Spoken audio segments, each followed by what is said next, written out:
కాదు, కృష్ణానగర్ అని ఎందుకంటారు? నార్మల్గా ఇండస్ట్రీ అనగానే కృష్ణానగర్ అని ఎందుకంటారు? ఎదిగింది అక్కడే కదా. ఇప్పుడు సారథి స్టూడియోకి, అన్నపూర్ణ స్టూడియోకి, పద్మాలయ స్టూడియోకి దగ్గర. సో టెక్నీషియన్స్ అందరూ అక్కడే ఉండేవాళ్ళు. అందుకే కృష్ణానగర్ అని అంటారు. కృష్ణానగర్ కష్టాలు, కృష్ణానగర్ ఇది. సో ఇప్పటికి కూడా ఇండస్ట్రీ మొత్తం ఆడే కదా ఉండేది. ఇప్పుడంటే మణికొండ అనేది ఒకటి వచ్చింది కాబట్టి మళ్ళీ డెవలప్ అటు పోయారు కానీ అట్లా.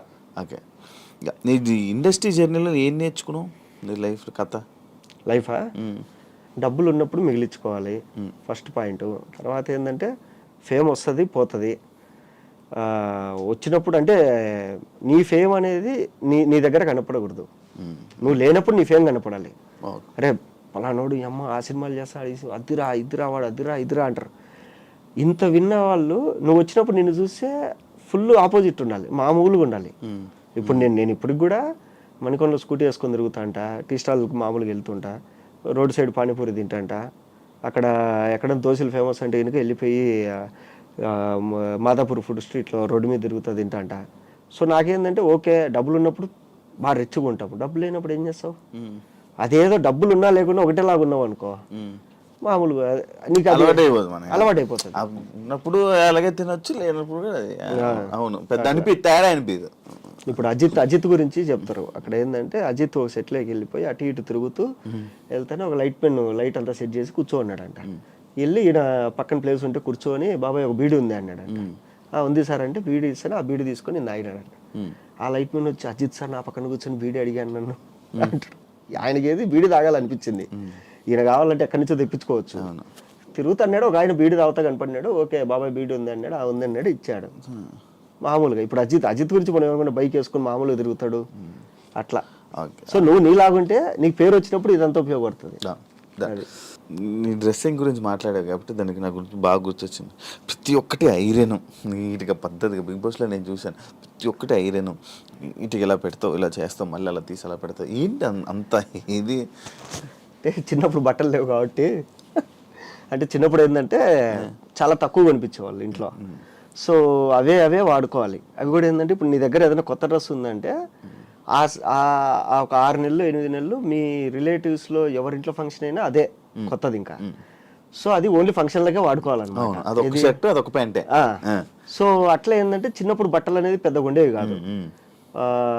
ఇప్పుడు ఏంటంటే చిన్నప్పుడు ఇంకోటి ఏంటంటే స్కూల్లో నేను SPL school people leader. So చాలా నీట్గా ఉండాలి, హెయిర్ కట్ మెయింటైన్ చేయాలి. మా PT సార్ ఇలా పట్టుకుంటాడు, జుట్టు అందిందంటే కనుక హెయిర్ కట్ చేసుకొని రావాలి. సో అలాగేందంటే నాకు స్కూల్లో ఒక 4 సంవత్సరాలు ఎవ్రీ ఇయర్ స్కూల్కి నీట్గా వచ్చే వాళ్ళకి అవార్డు ఇస్తారు కదా, దాంట్లో నాకే వచ్చింది 4 ఏళ్ళు. సో మంచిగా డబుల్ పెద్ద లాంగ్ టై ఉండేది, మర్చుకొని వేసుకుంటారు కదా ఆ టై. నా బట్టలు ఏంటంటే మార్నింగ్ ఐరన్ చేసుకొని వెళ్తా, మధ్యాహ్నం ఇంటికి వచ్చి మళ్ళీ ఐరన్ చేసుకొని మళ్ళీ వెళ్తా. సో హెయిర్ కట్ అలాగే మెయింటైన్ చేసేవాడిని, షూ పాలిష్ అలాగే మెయింటైన్ చేసేవాడిని. అది ఏంటంటే ఒకటి అలవాటు అయిపోయింది. అంటే ఎలాగో మన దగ్గర డబ్బులు లేవు, దరిద్రులము, కనీసం బట్టలన్నా నీట్గా వేసుకుంటే మర్యాద ఇస్తారు కదా అనేది. ఇప్పుడు ఇండస్ట్రీకి వచ్చినాక ఏమైపోయిందంటే బ్రాండ్ల మీద వచ్చేసింది. ఇప్పుడు ఏదైనా ఒక బ్రాండ్ పడింది, ఓకే ఆ బ్రాండ్ తీసేసుకుని. ఇప్పుడు ఈ వాచ్ ఉంది, ఇది డైరెక్టర్ అట్లీ చేతిలో చూసినా నేను, ఓహో అట్లీ వేసుకున్నాడంటే ఇదేదో పెద్ద తోపు, తెచ్చేసుకుందాం. ఈ టీషర్ట్ వచ్చి జూనియర్ NTR ఒక చోట వేసుకున్నాడు బాంబేలో, బ్లాక్ కలర్ది. ఇదేదో బాగుంది బ్రాండ్, ఏం బ్రాండ్ అబ్బా అని చెప్పి స్క్రీన్ షాట్ తీసుకొని ఇది ఎక్కడ దొరుకుతుంది ఎత్తుకొని తెచ్చుకోవడము. సో మొత్తం ఇంకా అవి హ్యాండిల్ చేస్తాం. అదే అయింది. అంటే అదే సైకలాజికల్గా అంటారు కదా, సైకలాజికల్గా ఏంటంటే నీ దరిద్రం నీ దగ్గర ఉండాలి కానీ బయటోడికి కనపడకూడదు. సో అవన్నీ కవర్ చేసుకోవాలంటే మంచి బట్టలు వేసుకోవాలి. నేను ఒకప్పుడు కూడా సేమ్ తెలుసా, నా దగ్గర ఒక షర్ట్ ఉండేది, ఒక షర్టు.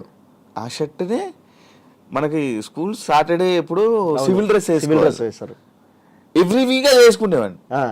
ఎవ్రీ సాటర్డే అదే షర్టు. నన్ను స్కూల్లో అడిగారు ఎందుకు ప్రతిసారి ఇదే షర్ట్ వేసుకుని వస్తున్నాను, నా ఫేవరెట్ షర్ట్ అని చెప్పేవాడిని. తెలుసా, ఉంటుంది చాలా మంది నా ఫేవరెట్ షర్ట్ అది, అందుకే నేను ఎవ్రీ వీక్ అదే వేసుకుంటాను.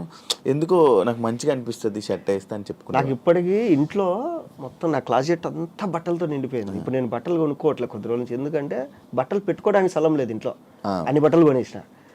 అన్ని ఉన్నాయి కానీ దరిద్రం ఏంట్రా అంటే ఒక 2 షర్ట్లు ఉంటాయి ఫేవరెట్, యాడికి పో అదే. మా వైఫ్ అయితే అరే నువ్వు ఆ షర్టు పడేస్తావా, మనకు ఉంటది అది. అవును నిజమే, ఎన్నో ఉంటాయి బట్టలు, కబోర్డ్ అంతా ఉంటది, కానీ మనం అదే. నాకు రెడ్ కలర్ టీ షర్ట్ ఒకటి ఉంటుంది ఫుల్ స్లీవ్స్ ది, అదైతే ఇంకా ఎప్పుడు చూడ అదే వేసుకుంటాయి ఎక్కడికైనా బయటికి వెళ్ళాలంటే అట్లా. అండ్ ఇంకోటి ఫస్ట్ లో నువ్వు ఫోన్ చేసి నేను ఎత్తలేదన్నావు కదా. అవును, నా ఫోన్ ఎందుకు ఎత్తేవాడు కాదు. ఒకప్పుడు యాంకర్ శివాతో ఇంటర్వ్యూ అంటే వాడి జీవితం సంక్రాంతి పోయేది. అంటే నువ్వు పట్టుకోవడం అలాంటి వాళ్ళని పట్టుకునేవాడు. సో అలాంటి టైంలో నేను అంటే నీ ఇంటర్వ్యూ వచ్చిందంటే వెయిట్ చేసేవాళ్ళం. ఇప్పుడు నార్త్ ఇండియాలో కొంతమంది ఉంటారు అనమాట, అర్ణబ్ గోస్వామి, తర్వాత ఆస్కాతాలు అదే ఉంటాయి. వాళ్ళు ఇంటర్వ్యూ పిలిచారంటే వాడి కెరీర్ బిస్కెట్, వాడిని వేసి పడేస్తారు ఈరోజు అని. అలాగా నువ్వు ఫోన్ చేసి ఒకసారి ఫోన్ చేసి ఉంటే ఎత్తిన యాంకర్ శివ అంటే చెప్పు బ్రదర్ ఇట్లా ఇంటర్వ్యూ కావాలని, కానీ సరే సరే నేను తర్వాత చెప్తా అన్న. తర్వాత నేను 2 రోజులు నిద్రపోలే. యాంకర్ శివ నాకు ఫోన్ చేసి ఇంటర్వ్యూ కావాలన్నాడంటే నా గురించి ఏం ఇన్ఫర్మేషన్ ఉంది వాడి దగ్గర, ఏ రికార్డులు పెట్టుకున్నాడు, మనం ఏ తప్పు చేయలేదే, అయినా వీడి ఫోన్ చేసి అడుగుతాడంటే ఏదో ఉంది వీడి దగ్గర నాది, అది ఏమై ఉంటది అమ్మా, ఎందుకు ఊరికి అనవసరంగా కెరీర్ పోగొట్టుకోవడం.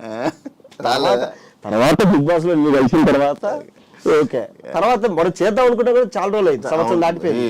సంవత్సరం 2 ఏళ్ళు అయింది. ఇప్పుడు 2 ఏళ్ళ నుంచి మనం అనుకుంటున్నాం, కానీ సగం ఇంటర్వ్యూలు నాకు అలాగే పోయినాయి. పిలిచడంటే ఏదో ఉంది, ఎందుకులే వెళ్ళడం అని చెప్పి రారు. అది కాదురా బాబు. ఇప్పుడు కూడా నేను వస్తా అంటే మా వైఫ్ శివ ఏమైనా కాంట్రవర్సీ అడుగుతాడేమో జాగ్రత్తగా ఆన్సర్ చెప్పండి. ఏముంది కాంట్రవర్సీ అడగడానికి, ఏమీ లేదు, వాడు నేను అన్ని మాట్లాడేసుకున్నాము, ఏమీ లేదు మా ఇద్దరికి. అది 3 నెలలు ఊళ్ళు మాట్లాడాం. అయితే నాకు ఇంకొక డౌట్ ఉంది. తెలంగాణ స్లాంగ్, తెలంగాణకు సంబంధించిన సినిమాల్లో తెలంగాణ వాళ్ళు ఉంటారు మ్యాక్స్ ఆర్టిస్టులు కానీ మొత్తం టీం. ఇక్కడ జరిగే లోకల్ సినిమాలు ఆంధ్రలో ఉత్తరాంధ్ర అటు వాళ్ళు, గోదావరి జిల్లా గోదావరి. కానీ రాయలసీమ అటు సైడ్ది ఆ ఆర్టిస్టులు ఉంటారు ఎందుకు తెలియదు నాకు ఇప్పటికి. అదేంటంటే నాకు ఇప్పుడు తమిళ్లో కొన్ని రీజనల్ సినిమాలు జరుగుతాయి, ఓకే.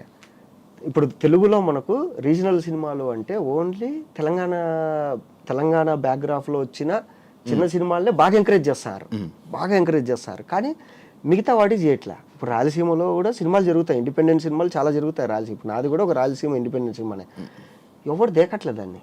ఇప్పుడు పుష్ప ఉంది రాయలసీమ, రాయలసీమ ఆర్టిస్ట్ కనపరు నీకు. తర్వాత దేవరా ఉంది, దేవరాలో నీకు కొంతమంది రాయలసీమ మాట్లాడతారు, కొంతమంది వేరేది మాట్లాడతారు, అందులో కూడా ఎక్కువ కనపడరు. తర్వాత అరవింద సమేత రాయలసీమ సినిమా, కానీ రాయలసీమ ఆర్టిస్ట్ కనపడరు. తర్వాత నీకు యాత్ర కూడా అంతే. ఇలా చాలా ఉన్నాయి. ఇప్పుడు అంతెందుకు ఇప్పుడు జరుగుతాయి, ఇప్పుడు జరిగేది ఏది సంబరాలు ఏటికట్టు రాయలసీమ బ్యాక్గ్రాఫ్, కానీ రాయలసీమ ఆర్టిస్టులు నేను పోయి నోరు తెరిచి అడిగినా సరే ఏమైనా క్యారెక్టర్ ఉంటే ఇవ్వండి అంటే లేవు. తర్వాత రాహుల్ సంకీర్తన్ అన్న, విజయ్ దేవరకొండ గారు మళ్ళీ రాయలసీమ సినిమా